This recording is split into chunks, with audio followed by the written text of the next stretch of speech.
신약성경 요한복음 19장 23절에서 27절까지입니다.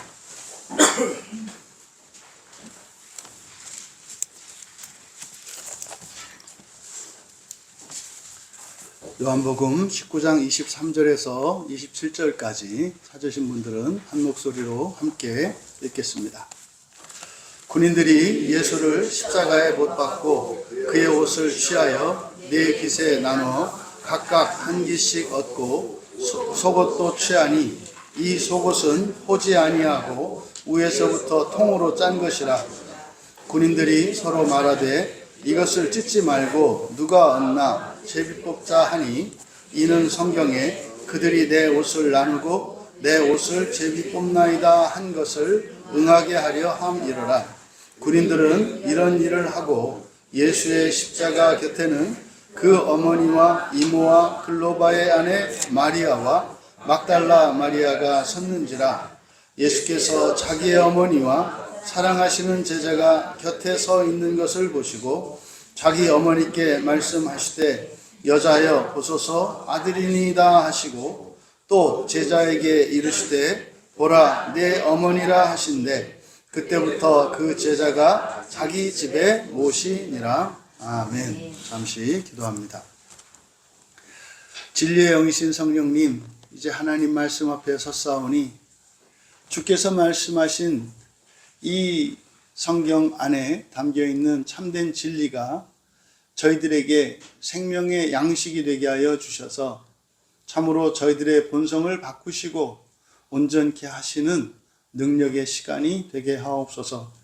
감사하며 예수님의 이름으로 기도하옵나이다.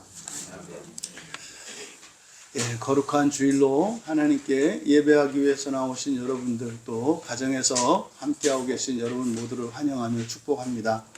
여러분들의 이 예배가 하나님께 기쁘게 받아들여지고 또 그래서 하나님이 주시는 그 복과 은혜가 여러분들에게 빠짐없이 풍성히 부어지고 누려질 수 있기를 진심으로 바라고 축복합니다. 십자가를 모르는 사람들이라는 제목으로 본문의 말씀으로 설교하려고 합니다. 여러분, 우리는 사실 인류 역사에서 가장 비극적이기도 하고 또한 동시에 가장 위대한 사건이기도 한 그 현장, 그 사건의 현장인 골고다에 우리는 있습니다. 2000년의 시간을 격하여 있고 예루살렘과 이곳이라고 하는 긴 공간적인 거리가 있습니다만 이 시간은 우리가 말씀을 통해서 시간과 공간적인 제약을 뛰어넘고 그 자리에 설 수 있습니다. 그래서 오늘을 우리는 바로 예수님이 눈앞에, 우리의 눈앞에 십자가에 달려 계신 그 현장에 와 있는 것입니다. 근데 우리는 요한의 이 기록을 통해서 그 십자가 주변에 있는 두 부류의 사람들을 봅니다. 여러분의 눈앞에 이렇게 상상하시기를 바랍니다. 그래서 두 부류의 사람들로 요한은 묘사하고 있는데 그 한 부류는 예수님을 직접 십자가에 못 박은 당사자들인 군인들입니다. 그리고 또 다른 한 부류는 예수님의 어머니, 그리고 예수님의 이모, 그리고 또 다른 두 여인들입니다. 그래서 이 두 부류의 사람들이 지금 다른 모든 인물들이 많이 있음에도 불구하고 요한은 그들을 싹 지우고 이 두 부류의 사람들만 우리에게 제시함으로써 그들에게 우리의 관심을 집중시키고 있습니다. 그러니까 이들은 바로 예수님이 달리신 십자가 그 곁에 바로 공간적으로 바로 가까이에 있다는 것을 이야기합니다. 그런데 사실 오늘 본문은 우리들에게 정말 이게 사실일까 싶을 정도로 이런 충격적인 사실을 우리에게 전합니다. 예수님을 못 박았던 군인들도 그렇고 또 예수님을 사랑하는 어머니는 물론이고 예수님에게 특별한 은혜를 받고 귀신을 쫓아내 주셨던 예수님, 그래서 정말 자신의 모든 것을 아끼지 않았던 그 여인들이 예수님의 죽음 앞에서 슬퍼하고는 있습니다만 그들은 그 십자가의 진정한 의미와 가치를 몰랐다는 사실입니다. 뭐 군병들은, 이 군인들은 그렇다 손 치더라도 설마 그 예수님의 어머니나 예수님을 따르던 그 여인들, 사실상 2000년 동안 교회에서 이 십자가 옆에 있던 이 여인들이 아주 높이 숭상되었습니다. 제자들도 예수님을 버리고 떠났는데 그 여인들만큼은 그 자리를 지켰다. 그래서 어쩌면 사도들보다도 더 순결한 신앙을 가진 것이 그 여인들이었다라고 사실은 왜곡 보도되었던 것입니다. 오늘 요한은 분명히 말씀합니다. 그들조차도 이 십자가의 진정한 의미와 가치를 온전히 알지 못했다는 겁니다. 그렇다면 여러분, 우리는 어떨까요? 여러분, 2000년 전 시간을 거슬러 올라가 그 자리에서 지켜보았을 때 예수님과 동고동락했고 예수님을 사랑했고 예수님에게 특별한 은혜를 받았던 그 사람들조차 사실은 예수님이 십자가에 달리는 그 의미와 그 가치를 몰랐다는 겁니다. 그러면 오늘 이 자리에 있는 우리는 어떻습니까? 성경은 우리에게 안다고 생각하지 말라는 겁니다. 알고 있다고 착각하지 말라는 겁니다. 어느 누구도 이 십자가의 진정한 의미를 알고 있다고 자부할 사람은 없다고 요한은 우리에게 말씀하는 겁니다. 여러분, 우리는 지나다니면서 교회 건물 꼭대기에 달려있는 십자가를 봅니다. 또는 뭐 우리 집사님들 중에서도 여러분들이 주로 목걸이의 장식으로 십자가를 많이 사용하기도 하고 뭐 팔찌로 사용하기도 하고 반지에 사용하기도 합니다. 그런데 말입니다. 과연 우리가 그 십자가를 보고 몸에 지니고 늘 찬송을 부르면서도 과연 우리가 그 십자가의 진정한 의미와 가치를 알고 있는 것인가? 오늘 이 시간을 통해서 그 십자가의 원색적인 의미와 가치를 깨달을 수 있는 이 시간 되기를 바랍니다. 지금까지는 2000년 전 예수님의 십자가 주변에 있던 이 두 부류의 사람들과 다르지 않았더라도 오늘 이 시간 이후로는 정말 우리가 십자가를 안다 고백할 수 있는 우리가 되도록 하나님께서 은혜 주시기를 간절히 바랍니다. 여러분들의 그 익숙함 속에 가려진 너무나 많이 보았고 말했고 들려졌기 때문에 사실은 그 껍질조차 벗겨지지 않은, 포장이 벗겨지지 않은 놀라운 그 선물, 그 가치를 발견하시고 그것으로 여러분들이 일상을 살아갈 수 있기를 진심으로 바랍니다. 먼저 여러분 23절과 24절을 보십시오. 군인들이 하고 있는 이 행동을 보십시오. 여러분 좀 의미 있게 들여다보셔야 돼요. 이 군인들은 누굽니까? 예수님을 직접 십자가에 못 박은 군인들이에요. 여러분이 정말 직접 그 군인들이 못 박는 장면을 보았다면 여러분 그것은 사실은 너무나 끔찍한 장면이어서 이렇게 심령이 좀 약한 사람들은 토할 거고요. 사실은 너무나 끔찍한 장면이어서 눈 뜨고 보지 못할 그런 장면입니다. 근데 그 일을 직접 행한 군인들입니다. 그리고 예수님을 십자가에 못 박아가지고 매달아 놓았습니다. 그런데 그 밑에서 아주 기이한 행동을 합니다. 여러분 이것을 그냥 그랬나 보다가 아닙니다. 여러분이 이런 일이 실제로 일어났다고 생각을 해보세요. 지금 이 군인들이 하는 행동은 굉장히 엽기적인 행동입니다. 자기들 두 손으로 예수님을 못 박아서 십자가에 매달아 세워놓고 바로 그 밑에서 예수님의 유품을 챙기고 있어요. 여러분, 이거는 사실은 이게 인간일까 싶을 그런 거인 거죠. 본문은 그런 그들이 예수님의 옷을 네 깃이라고 되어 있습니다만 메로스, 그래서 네 몫으로 나누었다는 거예요. 그러니까 아마 여기에 있던 군인들이 4명인 것으로 보입니다만 사실상 지금 요한복음을 기록한 요한이 의도적으로 이 본문을 편집하고 있기 때문에 꼭 이때 군인이 4명이었던 것은 아닙니다. 실제로 뭐 군인이 4명이었다면 또 그들을 인도하는 지도자, 장군이나 대장이 있었을 겁니다. 그런데 지금 요한은 의도적으로 4라고 하는 숫자를 여기에 사용하고 있어요.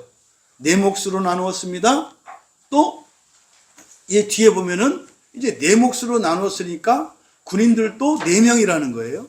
그럼 뒤에 소개되고 있는 여인들도 4명입니다. 이 4라고 하는 숫자가 의도적으로 사용되는데 이것은 이스라엘 사람들에게 있어서 4라고 하는 숫자는 지상의 숫자예요. 지상의 모든 것, 동서남북 사방이지 않습니까? 그래서 지상에 있는 모든 것을 나타내는 숫자가 4입니다. 그래서 의도적으로 요한은 바로 이 4명의 군인들이 각자의 몫을 챙기기 위해서 예수님의 유품을 나누고 있었다고 말하는 거예요. 아주 추악한 행동이고요. 이거는 굉장히 엽기적인 상황이라고요. 근데 여러분, 여기서 우리말 성경에는 옷들, 지금 이제 옷이라고 단수형으로 우리말은 옷이라고 되어 있습니다만 원문은 복수형으로 되어 있습니다. 옷들이라고 되어 있어요. 근데 여기 옷들이라고 한 이것은 단순히 옷가지를 말하는 것이 아니라 이거는 예수님의 유품, 예수님이 가지고 있는 모든 소지품을 나타내는 말입니다. 그래서 옷들이라고 이야기를 한 겁니다. 그러면 예수님이 십자가에 달리셨을 당시에 예수님의 소지품 무엇이었을까? 이거를 이제 요한복음을 통해서 우리가 유추해 보면은 요한복음 13장에서 예수님께서 세족식을 하실 때, 제자들의 발을 씻겨 주실 때 겉옷을 벗어놓고 발을 씻기신 후에 겉옷을 입으셨어요. 겉옷을 입었습니다. 그러니까 예수님은 겉옷과 속옷이 있어요. 겉옷은 여러분들의 겨울 외투라고 생각하시면 되고, 속옷은 그냥 원피스라고 생각하시면 됩니다. 우리의 속옷이 아니라 그냥 우리들의 일상복을 말합니다. 그래서 이때 당시에 여러분들이 잘 아시겠지만 유대인들의 평상복은 남자나 여자나 원피스처럼 되어 있습니다. 그리고 그 위에 겉옷을 거치는 거예요. 그래서 예수님의 소지품은 요 2가지, 겉옷 외투와 안에 입는 평상복 2개가 있습니다. 그리고 이제 요한복음 19장 2절과 5절에 보면은 바로 자색 옷을 입힙니다. 관정에 들어갔을 때 예수님에게 자색 옷을 입힙니다. 이때 자색 옷은 사실 옷이라기보다는 흉포라고 하죠. 그래서 가운같이 그걸 걸칩니다. 그래서 그 자색 옷을 예수님이 가지고 있고, 그 다음에 마찬가지로 가시관을 씌웠습니다. 가시로 만들었지만 이것은 왕관을 상징하는 거죠. 가시관을 씌웠습니다. 이렇게 4가지, 예수님의 겉옷과 속옷, 그리고 자색옷 흉포와 그리고 머리에 쓰셨던 가시관, 요 4가지, 이것을 가지고 있습니다. 혹자는 여기에다 이제 뭐 신발을 이야기할 수도 있겠습니다만은 저는 뭐 신발이 등장하지 않기 때문에 성경에 등장한 그것을 가지고 우리가 생각해 볼 수 있는 것이 요 4가지입니다. 그래서 이 본문을 많은 사람들이 오해해서 옷을 가로 세로 이게 2번 찢어가지고 4조각 냈다 뭐 이렇게 생각을 합니다만, 저도 과거에 그랬었습니다. 그런데 이제 성경을 찾아보니까 여기서 이게 옷이 아니고 옷들이라고 해서 소지품을 나타내는 거예요. 그래서 이 4가지를 말하자면 이 4명의 군사들이 어떻게 하는 거예요? 나누어 가지려고 하는 겁니다. 그러니까 4명에게 의도적으로 맞춘 겁니다. 그러니까 이것은 뭘 의미합니까? 지금 자신들이 금방 예수님의 발목과 2 팔목에 못을 박아서 피가 튀었을 거예요. 지금 이들의 옷과 이들의 얼굴, 심지어는 이들의 손에 예수님의 피가 묻혀 있을 거예요. 그런데 이들은 지금 이걸 나눠 가지고 있어요. 여러분 좀 피를 좀 닦고 나서라도 좀 챙기면 안 될까? 그런데요, 이들은 벌써 이 사리사욕에 눈이 얻어서 이미 자기가 갖고 싶어하는 무엇인가가 있는 거예요. 그러니까 그것을 서로 먼저 차지하려고 했을 거고, 이것이 의견이 통일이 안 되니까 뒤에 보면 어떻게 해요? 제비 뽑기로 한 겁니다. 그러니까 지금 이들은요, 정말 십자가에 달려 계신 예수님은 물론이고 그 십자가, 인류를 구원하시기 위하여 인류의 죄를 대속하시는 그 놀라운 그 십자가의 그 영광과 그 유익은 안중에도 없고, 오직 세속적인 유익, 그 알량한 그 예수님의 유품의 한 가지에 대해 눈이 멀어 있습니다. 그러니까 그들이 지금 탐내고 있는 것은 뭐 이 네 가지로 나타내는데, 네 가지는 뭐라 그랬습니까? 4라고 하는 숫자는 지상의 숫자라 그랬어요. 그러니까 이 네 가지의 유품 속에는 사람들이 이 세상에서 바라는 모든 것을 함축하고 있는 거예요. 그러면 겉옷이라는 건 뭐겠어요? 여러분, 뭐 특히 우리는 어린 아이들도 보면은 옷에 이 상표를 보지 않습니까? 그래서 겉옷은 그 사람의 재산의 정도를 나타냅니다. 경제력이죠. 경제력. 그러니까 좋은 겉옷을 가지려고 하는 거, 이게 경제력입니다. 그래서 두 번째는 이 자색옷이라고 하는 것은 사실은 높은 신분, 귀족 계급들이 입는 옷을 나타내요. 그러니까 높은 신분을 상징하죠. 그 다음에 가시로 만든 관이긴 합니다만, 그 왕관이 의미하는 것은 뭐겠습니까? 왕권과 주권, 이런 권력을 의미합니다. 그런 것들을 원하는 거죠. 그런데 이 네 가지 예수님의 유품을 소개하는데 3+1로 나타내요. 앞에 세 가지와 뒤에 있는 속옷 한 가지를 따로 떼어놓고 설명을 합니다. 그래서 헬라어 문장을 제가 이제 뭐 복잡하게 설명을 일부러 안 하려고 하는 건데, 의도적으로 앞에 있는 세 가지와 뒤에 있는 한 가지를 떼어놓았기 때문에 이게 본문이 오해하기 쉽도록 이렇게 되어 있습니다. 그래서 옷을 찢는 것 같은 오해를 하게 되는데, 실제로는 네 가지인데 네 가지 중에서 이 속옷 하나를 따로 뒤쪽으로 따로 떼어놓고, 그리고 이 속옷에 대해서는 자세한 설명을 붙이고 있어요. 이 속옷이라고 하는 것은 일상복이라고 그랬어요. 그 일상복은 어땠다? 위에서부터 아래로 뜬 옷이다 이 말이에요. 그러니까 이어붙인 바느질에서 봉합을 해서 만든 재봉선이 있는 그런 옷이 아니라, 말하자면 뜨개질로 해서 만든 옷이라는 것을 이야기를 해요. 그러니까 이것이 뭐 값이 비싸냐 안 비싸냐 여기에 초점을 맞추시면 안 되고, 지금 이 네 가지 숫자는 지상에서 사람들이 바라는 모든 것이라고 그랬잖아요. 그래서 뭐 돈, 경제력, 그 다음에 신분, 그 다음에 권력, 뭐 이거라 그랬잖아요. 그럼 네 번째 이 속옷이 의미하는 것은 이 설명을 통해서 무언가를 우리에게 주려고 해요. 그게 뭡니까?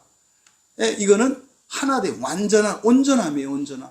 온전한 연합과 온전한 연합을 의미하는 겁니다. 그러니까 이 완전한 연합, 이 온전한 것을 사람이 추구한다 이 말이에요. 그래서요, 모든 것을 가지기를 원하고 모든 면에서 행복하기를 원한다 이 말입니다.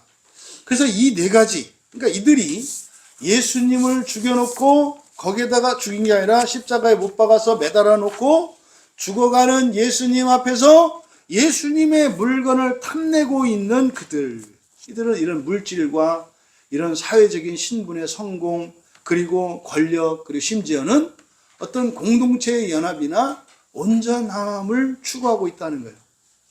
이게 십자가를 모르는 사람들의 전형입니다. 이게 수많은 사람들이 교회에 드나듭니다마는 지금 이 군인들이 가지려고 하는 이것들, 이런 세속적인 욕망에 매여 있다면 그 사람들은 십자가의 진정한 의미를 알지 못하는 사람들인 겁니다. 이들은 그런 거죠. 뭐 예수님, 뭐 우리는 당신의 고통은 알 바 아니에요. 당신이 우리에게 할 수 있는 것은 당신이 가지고 있는 이런 유품들이니까 이거나 주면 돼요. 이건 뭡니까? 그냥 뭐 나한테 복을 주세요. 사업 잘 되게 해주시고 자식들 잘 자라서 출세하게 해주시고 뭐 이런 거 아니겠습니까? 여러분, 우리의 삶이 윤택해지고 여러분들의 자녀들이 잘 되고 가정이 행복하고 여러분의 신분이 높아지고 여러분들에게 권력과 힘이 주어졌다면 그게 뭡니까? 그렇게 해서 뭐 달라질까요? 혹시 우리들의 기도가 이렇지 않은지, 그래서 십자가의 주인이신, 우리를 위하여 피 흘리신 그 십자가, 그것보다도 그분으로부터 얻을 현실적인 세속적인 이런 옷가지에 정신이 팔려 있는 것은 아닌지, 만약에 그렇다면 그 군인들과 다를 바 없다는 사실을 우리가 깨달아야 합니다. 그 놀라운 것은 예수님은 그들을 막지 않으셔요. 이 말 성경에 성경을 응하게 하려 하였다. 이것은 이제 보통 시편 22편 18편의 말씀을 응한 것이라고 합니다만 조금 달라요. 여기 이제 원문을 자세히 보면은 그냥 성경을 응하게 하려 했다 이렇게 하지 않고 말씀하시는 성경 이렇게 해요. 말씀하시는 성경을 임하게 했다. 그러니까 이것은 그래서 예수님께서 직접 하신 그 기록을 말하는 것으로 보여요. 저에게는. 그래서 이게 마태복음 5장 40절에서 말씀하신 제자들에게 산상수훈에서 이제 주신 여러 가지 교훈 중에 하나가 속옷을 가지고자 하는 자에게 겉옷도 가지게 하라고 말씀하셨어요. 그러니까 저는 지금 이 밑에서 이 군인들이 옷가지를 나눠 가지는 이 장면을 통해서 예수님께서 제자들에게 주셨던 그 교훈을 몸소 실천하고 계시는 것으로 보여요. 그래서 십자가에서 당신의 목숨을 내어주심으로 인류의 죄만 대속해 주실 뿐만 아니라 그들이 원하는 세속적인 것들까지도 아낌없이 다 내어주십니다. 알몸이 되면서까지도 그 수치를 감당하면서까지도 그들이 원하는 것이 있다면 채워주시는 주님의 그 십자가의 사랑은 아낌없이 다 주는 사랑이신 것을 우리가 알 수 있습니다. 그럼 이어서 이제 또 다른 부류인 여인들에 대해 얘기하고 있는 25절을 한번 가보십시오. 이제 25절에 보시면은 바로 여기에는 예수님과 예수님의 어머니 마리아, 그리고 이제 이모라고 되어 있습니다만 그러니까 예수님의 그의 어머니의 자매 이렇게 되어 있습니다. 그러니까 뭐 촌수로 따지면 이모인 거죠. 이모.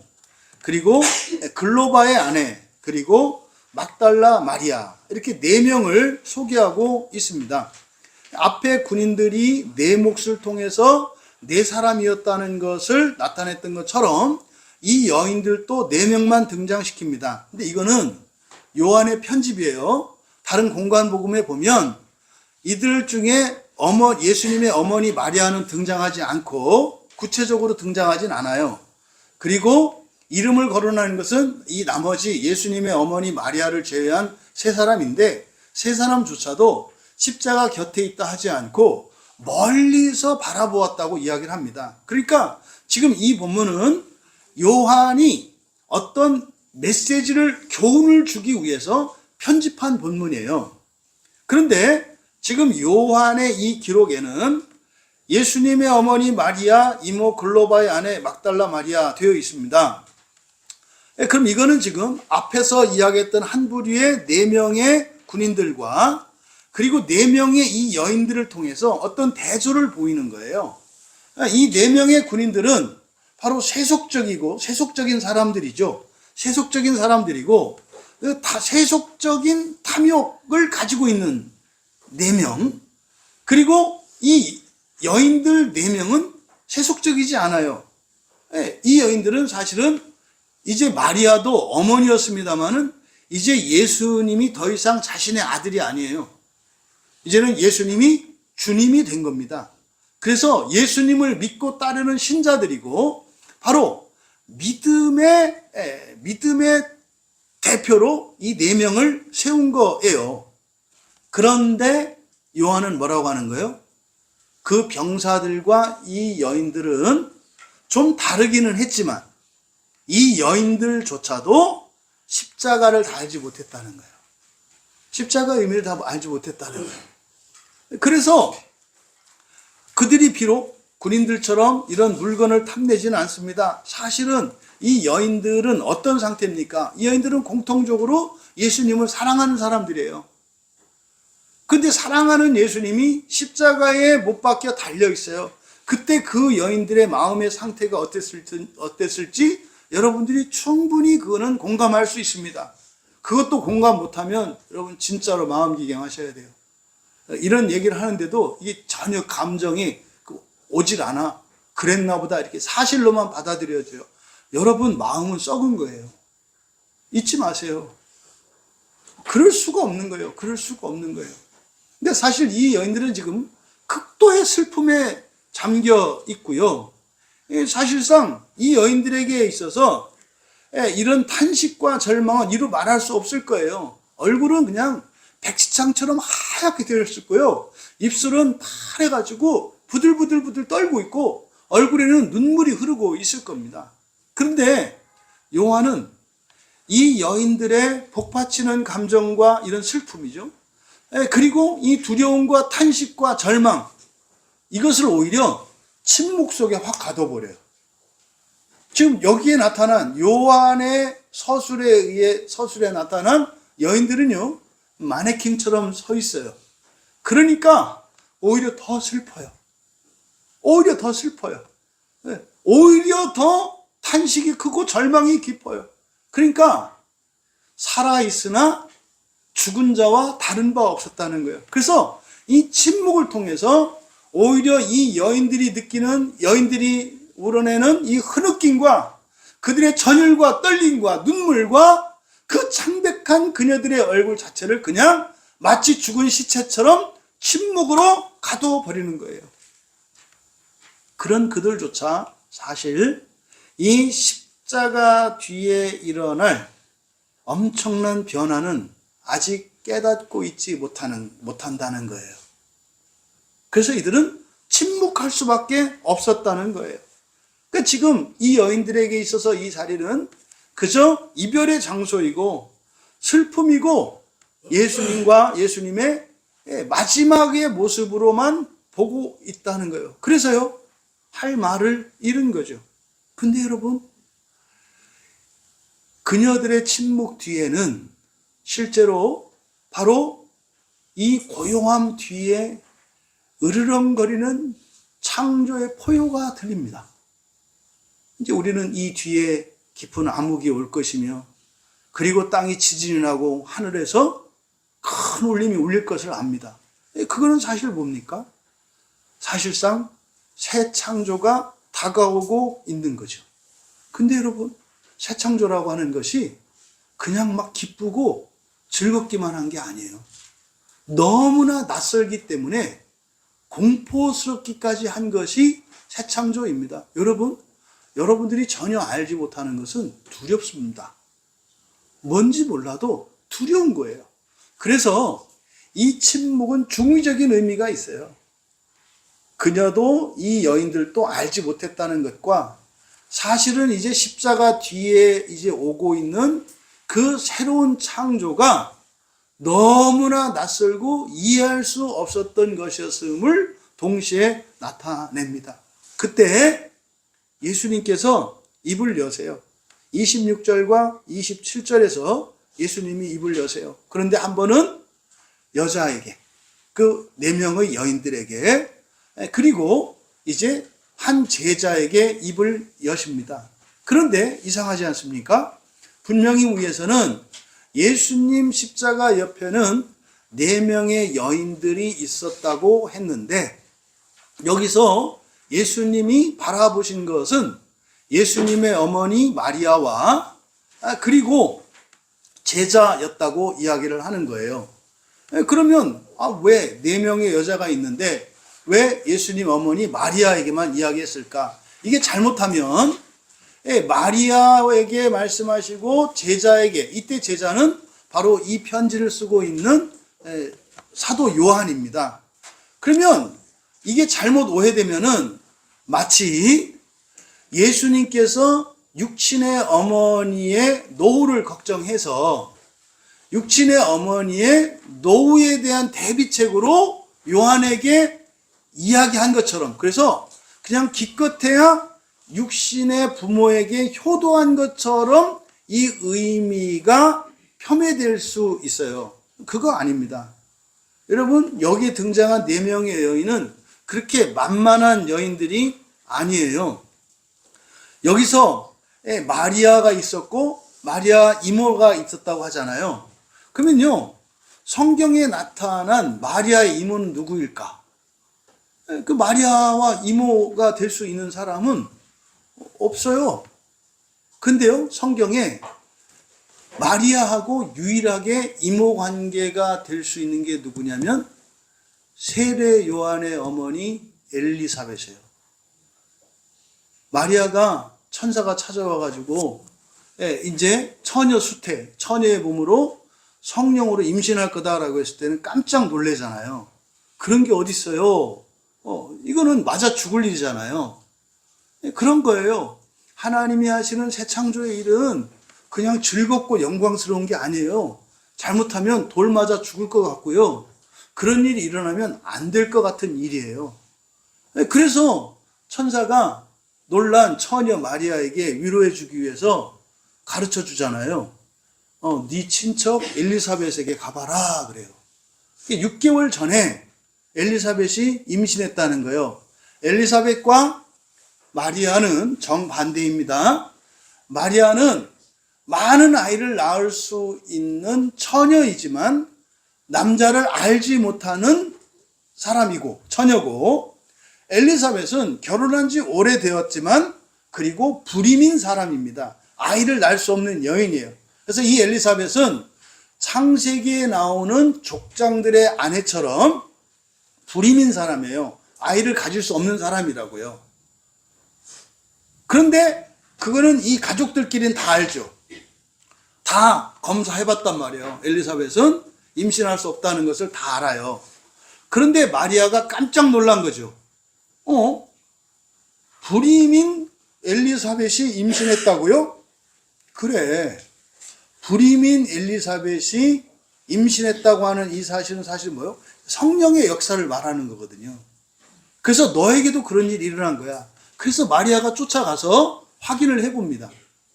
그때 사실상 예수님을 맨 먼저 알아본 사람이 여기에 소개되는 이모로 소개된 엘리사벳이에요. 엘리사벳은 마리아가 임신한 걸 알아봐요. 사실은 마리아조차도 그걸 인식하지 못하는데 엘리사벳은 그걸 알아봅니다. 근데요, 어떻게 알아봤어요? 세례 요한이 여기서 기뻐 뛰었다 그래요. 주님을 찬송한다고. 주님을 알아봤다는 거예요. 그래서 그냥 마리아가 얘기도 하기 전에 너 임신했구나 이렇게 얘기한 거예요. 여러분, 아직 결혼식도 안 올린 처녀에게 배도 부르지 않아요. 그런데 너 임신했구나? 이게 말이 되는 소리입니까? 그래서 사실은 여기에서 등장시킨 이 이모는 세례 요한의 어머니였던 엘리사벳으로 보여요. 실제로 레위지파 같은 친척 언니입니다. 그래서 여기에 소개된 이모는 바로 그 엘리사벳으로 보여요. 그러니까 사실상 예수님을 맨 먼저 믿은 사람이라고 하면 사실은 세례 요한이 맨 먼저 믿었고요. 두 번째가 세례 요한의 어머니 엘리사벳이 믿었고요. 그 다음에 마리아가 믿었고요. 그 다음에 요셉이 믿었어요.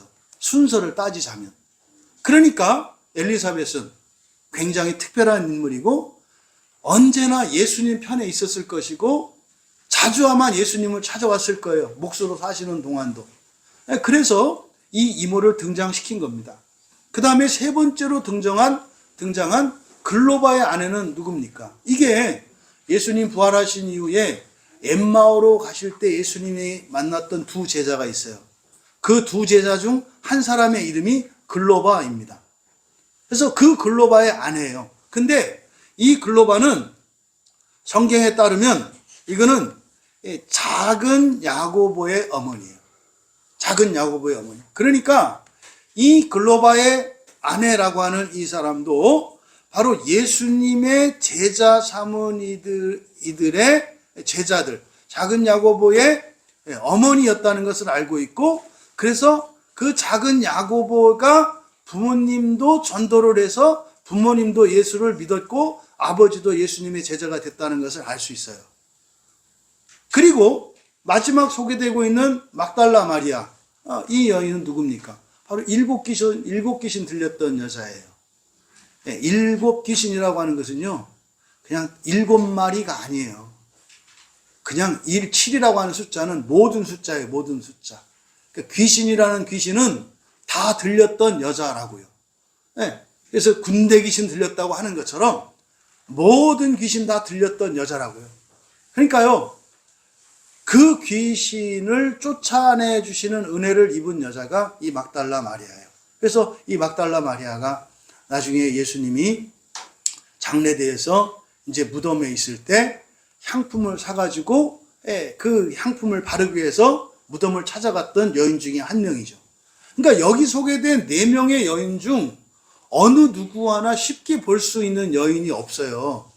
그래서 여기서 예수님의 어머니인 마리아에게만 말씀하셨다고 해서 이 여인들을 소홀히 여겼거나 이렇게 보면 안 된다. 그리고 단지 그래서 요한, 제자로 나타난 요한과 마리아에게 얘기했다고 해서 이거는 그냥 마리아, 예수님의 어머니 마리아와 요한 사이 어떤 개인적인 이렇게 그 양 가족을 삼아주는, 양어머니 삼고 양자 삼는 그 이야기가 아니다. 그러면 여기는 메시지가 있는 거예요. 그러면 여기서 마리아를 부를 때 귀내라는 말은 귀부인이라는 뜻이에요. 귀부인. 그래서 우리 말로는 대부인이라는 말이 있어요. 그래서 여인들 중에 여인들을 높여 부를 때 대부인이라고 합니다.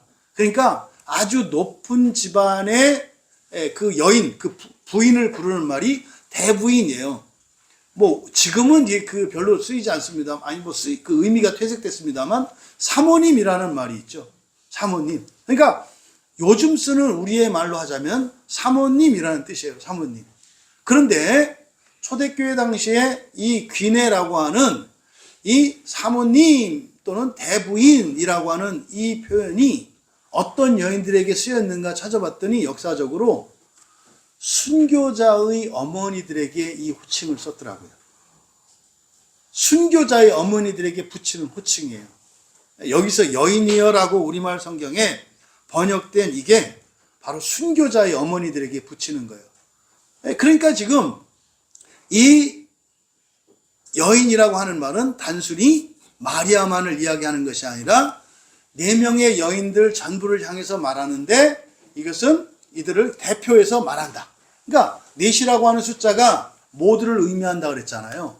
그러니까 지상에 있는 순결한 모든 신자들 전체를 나타내는 말이다 이 말이에요.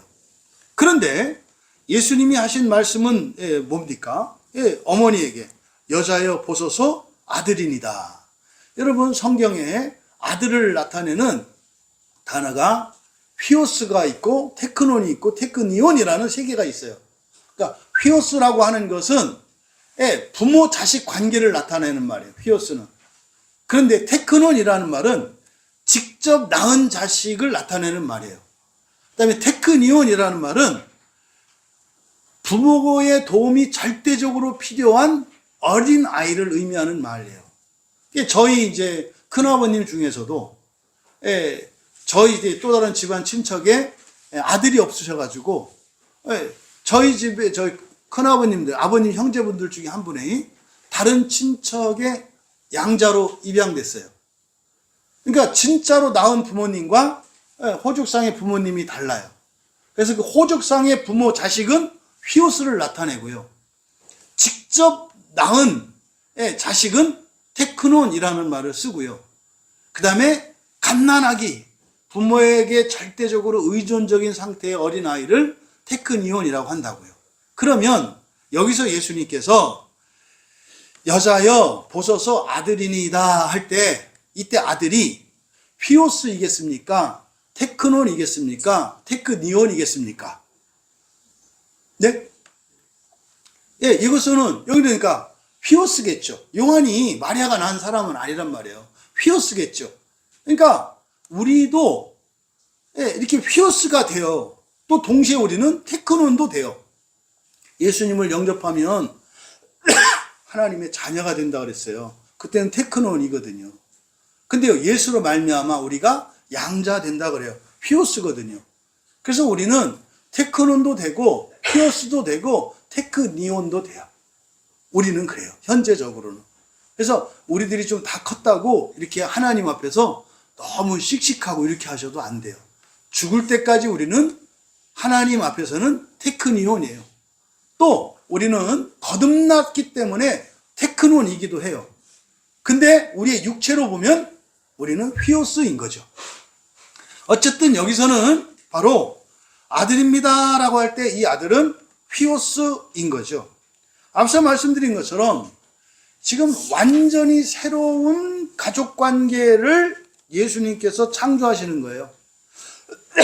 창세기 2장의 가족의 창조는 창세기 2장이죠.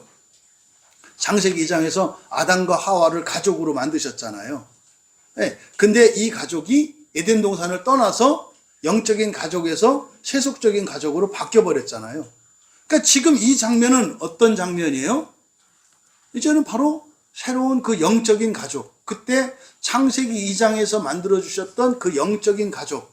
하지만 이들이 그 영적인 지위를 버리고 세상으로 나갔었잖아요.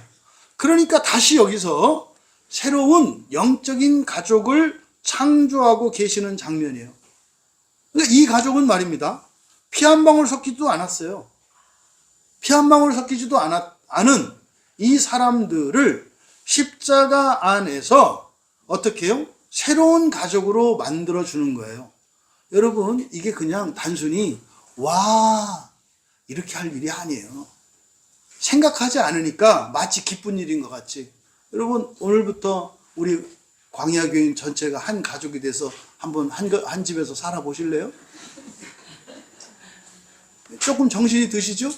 그러니까 이게 새로운 가족이 만들어졌다는 게 그런 거 아니에요. 그래서 결혼해본 분들은 그 조금 경험해요.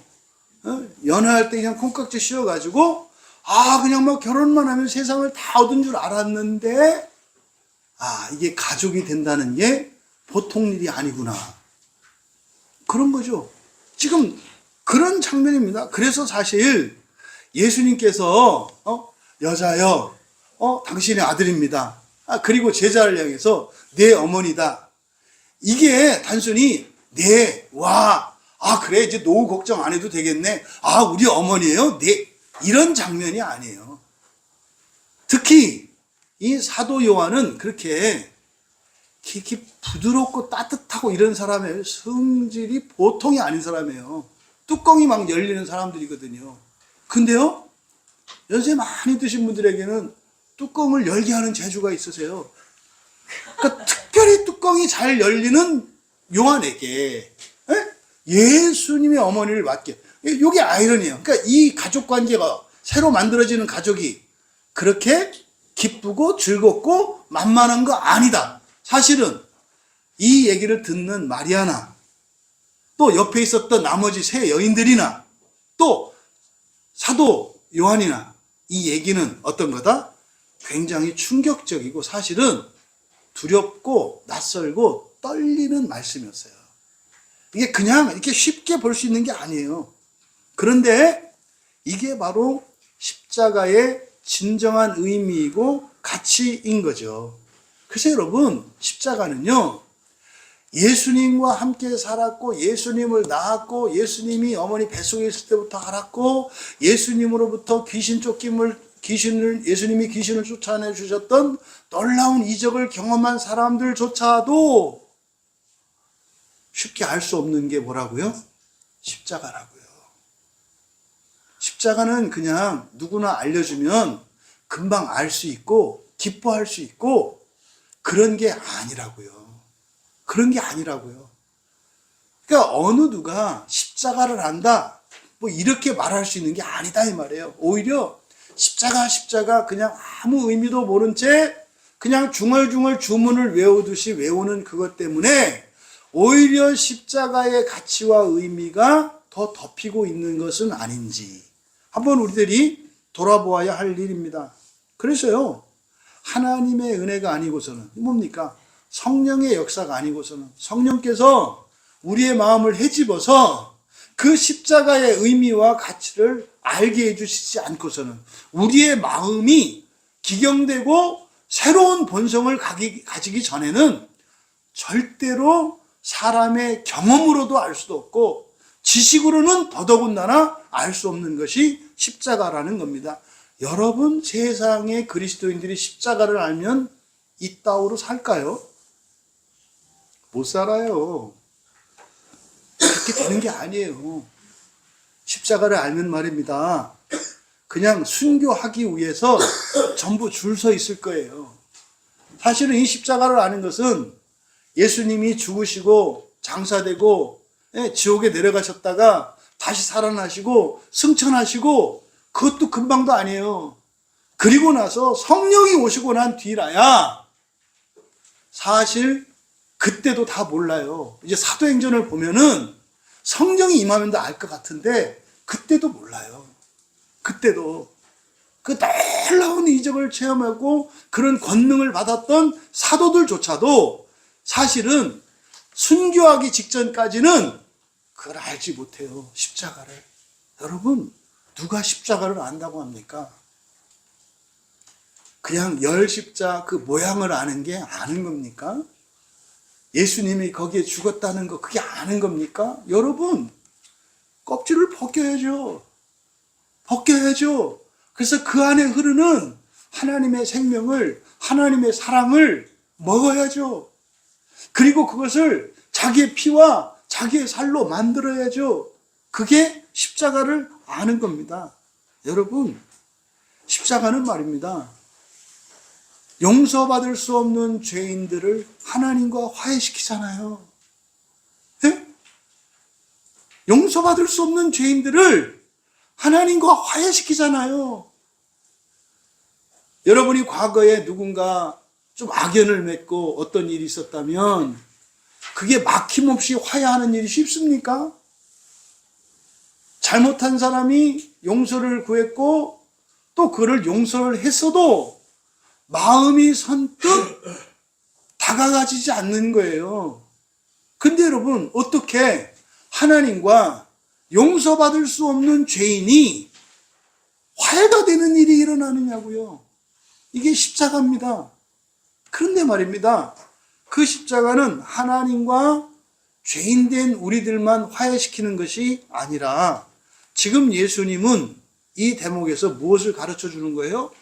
남남이었던 우리를 예수의 핏줄로 묶인 영적인 가족이 되게 하는 것이 또한 십자가라고 먼저 가르쳐 주시는 거예요. 죄인과 하나님의 화해 이전에 먼저 무엇이 이루어진다? 예수님의 보혈로 말미암아 신분도 다르고 시대도 다르고 지역도 달랐던 이런 사람들조차 영적인 새로운 가족으로 만든다는 거예요. 그래서 여러분, 2000년 전을 거슬러 올라가 그때 당시에 그리스도인들을 만나도 여러분들은 낯설지 않아요. 해외 선교 가보신 분들은 알겠습니다만 전혀 낯설지 않거든요.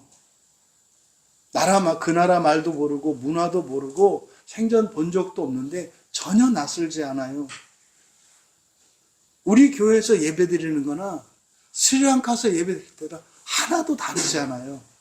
똑같은 교인이라는 것을 느끼거든요. 이게 바로 뭡니까?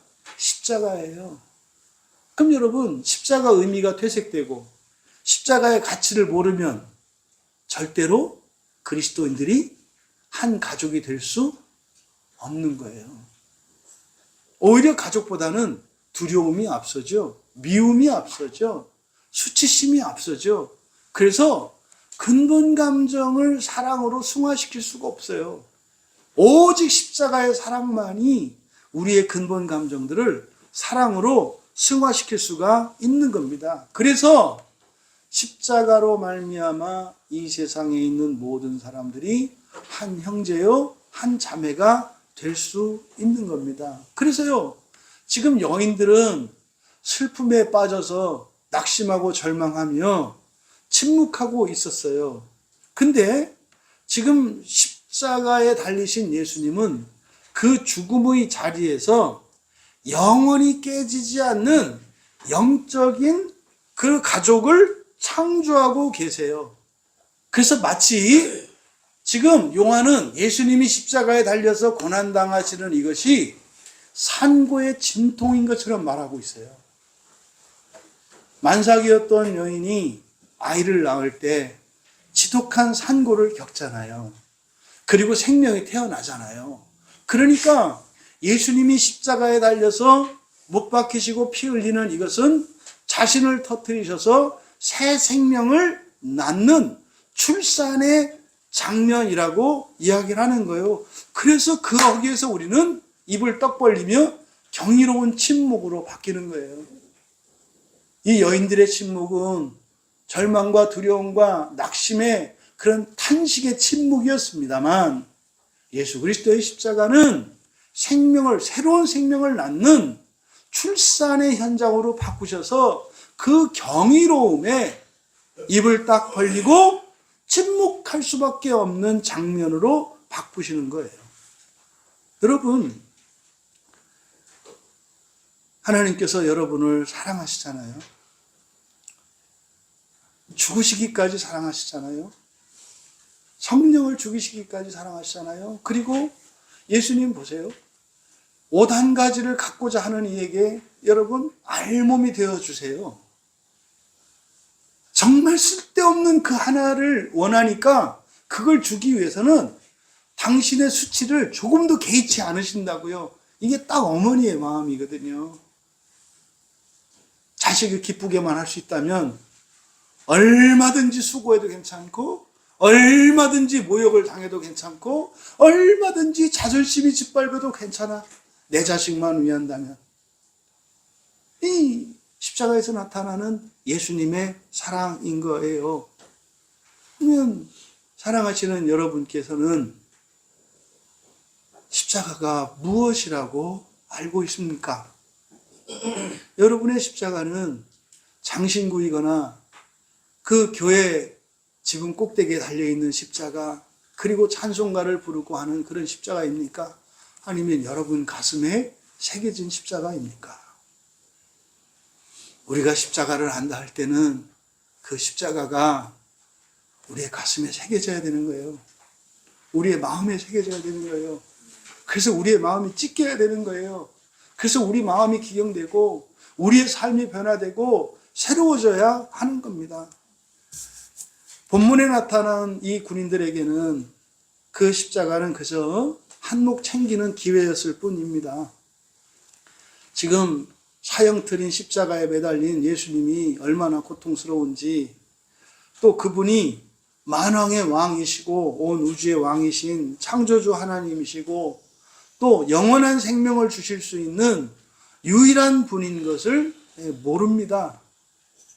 그 무지 때문에 그들은 고작 그 네 가지 중에 한 가지에 대한 기대만 가지고 설레고 있습니다. 영생과 우주에 있는 어느 별이나 은하를 받을 수 있는 이 기회를 놓치고 참 썩어질 쓸데없는 옷가지 하나를 선택하고 있는 겁니다. 심지어 인간적으로 십자가에 달려 고통을 겪으시는 예수님의 그 고통에 전혀 공감도 하지 못하고 있습니다. 스스로 사람이기를 포기한 거예요. 여러분들이 함께하는 이들의 감정을 느끼지 못한다면 개, 돼지하고 다를 바 없어요. 여러분들이 아무리 사람의 모양을 하고 번드르하게 차려입은들 다른 사람의 아픔과 다른 사람의 슬픔, 다른 사람의 마음과 그것을, 그 뜻을 알지 못한다면 뭐 개, 돼지나 다를 게 뭐가 있습니까? 여러분, 최소한 우리는 예수님을 공감할 수 있는 최소한 사람다운 우리가 되기를 바랍니다. 거기에 더 넘어서 정말 그 십자가의 진정한 의미와 가치를 알 수 있는 우리가 되기를 바랍니다. 그래서 우리는 성령님께 은혜를 구해야 돼요. 성령님, 제가 십자가를 알기 원합니다. 보는 십자가, 말하는 십자가, 듣는 십자가가 아니라 내 가슴에 새겨진 십자가가 되기를 원합니다. 여러분, 그 십자가를 소원하시고 그 십자가의 은혜를 구하는 여러분 되기 바라요. 여러분, 십자가는 첫 번째로 아낌없이 다 주는 사랑이십니다. 아낌없이 다 주는 사랑이 십자가입니다. 군인들에게 하시는 모습을 보세요. 다 벗어주시잖아요. 벗어주시는 정도가 아니라 기꺼이 십자가에 달려 죽으시잖아요. 죽음도 저항하지 않으시잖아요. 왜요? 빨리 가지라고.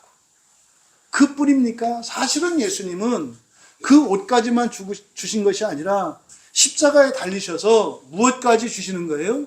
영생까지 주시는 거예요. 영생까지.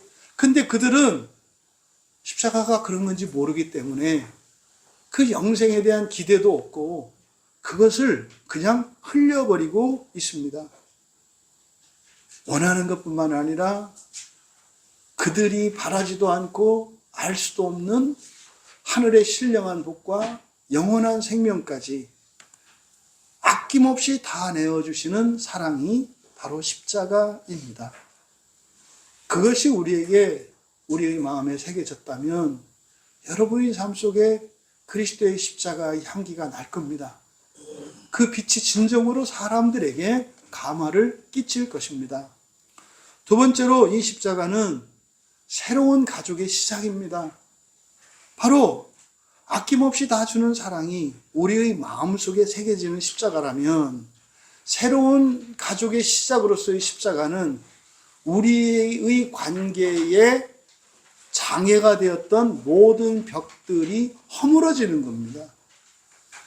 우리의 마음이 새겨진 십자가와 우리의 바깥에 세워지는 십자가는 바로 우리 자신을 깨트리고 세상을 향해 우리가 세워놓은 모든 장벽들이 허물어집니다. 그래서 십자가는 우리의 마음을 허물는 것뿐만 아니라 세상의 사람들과 나 사이에 가로막고 있는 모든 장벽들을 허물어 버리는 이 새로운 가족의 시작이 두 번째 십자가의 의미입니다. 이 시대는요, 그죠? 외로움과 단절의 시대입니다. 그런데 그때 이미 주님께서는 십자가에 못 박히셔서 영원히 분리되지 않고 막힘이 없는 완전하고 영적인 가족이 되게 하셨습니다.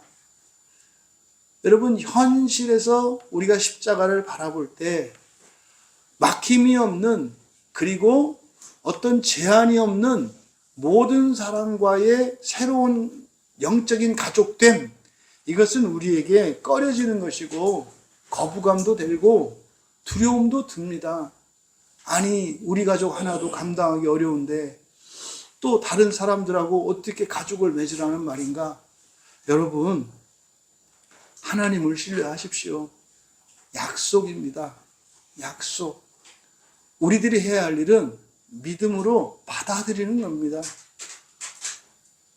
두렵고 떨리겠지만, 거부감도 들겠지만, 걱정도 염려도 들겠지만, 여러분, 하나님의 창조를 믿으시는 여러분, 하나님의 무한하신 사랑을 믿으시는 여러분, 하나님을 신뢰하십시오. 그래서 정말 누리지 못했던 그 가족의 자유로움과 행복과 기쁨을 누리시고 모든 사랑과 새로운 가족이 되어지는 그 영적인 기쁨과 복을 누릴 수 있는 여러분 되기 바랍니다. 세 번째로 십자가는 우리가 자랑할 만한 유일한 새로운 인생입니다. 이 세상에서 우리가 자랑할 만한 건 이것 딱 하나밖에 없어요. 바로 이 십자가입니다. 십자가의 가치를 모르는 사람들은 그것을 자꾸 감추죠. 부끄러워하죠. 기껏해야 그것을 다만 이용하려고 하죠. 그런데 그 가치를 아는 사람들은요, 십자가를 앞에 세웁니다. 십자가를 붙들고 내 마음에 새깁니다. 십자가를 붙들고 나와 다른 사람 사이를 가로막고 있는 모든 장벽들을 이 십자가로 허뭅니다. 오늘 이 시간 군인들처럼 이렇게 땅의 것을 제비 뽑는 그런 인생이 아니라, 또 지금 예수님을 사랑했고 예수님을 믿었지만 지금 슬픔과 절망으로 침묵하는 이 여자들과 이 제자들의 그런 인생이 아니라, 십자가를 통해서 주시는 예수 그리스도라는 가장 고귀한 선물을 받아서 누리시고 정말 이 세상의 모든 사랑과 영적으로 새로운 가정을 살아가는 그런 십자가의 인생을 사시는 여러분 되시기를 진심으로 축원합니다. 여러분 당부드립니다. 십자가는요, 이런 교회의 장식이거나 어떤 교회의 상징이거나 개인이 사용하는 어떤 장식용 메달이 아닙니다. 또 협박하고 겁주는 그런 형틀도 아닙니다. 십자가는 나를 살리고 나의 본성을 바꾸고 나의 모든 관계들을 확장시키며 나를 통해 온 인류를 하나의 가족으로 되게 하는 하나님의 놀라운 새 창조의 능력이며 하나님의 사랑인 것을 기억하시기 바랍니다. 이 십자가를 여러분 마음에 새기시고 이 십자가로 세상을 여시고, 그래서 십자가 안에서 하나님 나라의 풍성함을 현재적으로 누리며 마침내 그날의 영광스러운 첫째 부활로 그 나라에 임하시기를 주님의 이름으로 축원합니다. 찬양 준비해 주시기 바라고요. 여러분, 십자가는 그렇게 쉽게 알 수 있는 게 아니에요. 그리고 십자가가 내 인생이 되고 정말 내 마음에 새겨지는 일은 특별한 하나님의 은혜가 필요한 일입니다. 그래서 여러분들이 소원을 품으셔야 되고 하나님의 은혜를 구해야 합니다. 정말 여러분들이 십자가의 인생을 살아갈 수 있도록 하나님, 우리의 인생이 십자가 인생이 되기를 원합니다. 그래서 이 십자가는 나의 유익만을 위한 것이 아니라 온 인류가 예수 그리스도의 십자가로 말미암아 하나님과 막힘없이 교통할 수 있게 되었듯이 온 인류가 한 형제여 자매로 살아갈 수 있는 것임을 믿습니다. 하나님, 그 영광을 나타내 주시옵소서. 정말 우리가 이 시대에 우리 광야교회에 속한 우리 교인들이 그 십자가의 영광을 나타낼 수 있도록, 그 삶을 살아갈 수 있도록 은혜를 구하며 함께 찬양합니다. 기도합니다. 하나님, 십자가로 나의 마음이 허물어지게 하옵소서.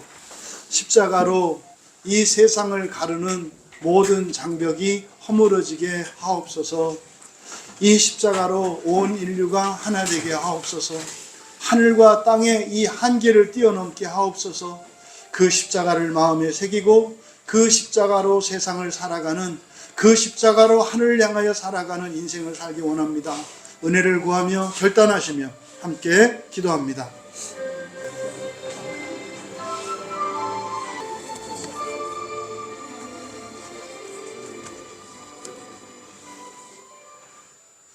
존귀하신 하나님, 오늘 말씀을 통하여 저희들이 지금껏 예수님을 믿고 그리스도인으로 살아왔지만 2000년 전 그날 그 자리에 있었던 군인들과 4명의 여인들처럼 십자가를 바라보고만 살아왔던 것은 아닌지 되돌아보게 됩니다. 이제 하나님, 그 십자가를 제가 붙잡기 원합니다. 이제 그 십자가를 저희 가슴에 새기기를 원합니다. 이제 그 십자가로 세상의 모든 장벽을 허물고, 이제 그 십자가로 하나님 계신 그 나라를 향하여 나아가기 원합니다.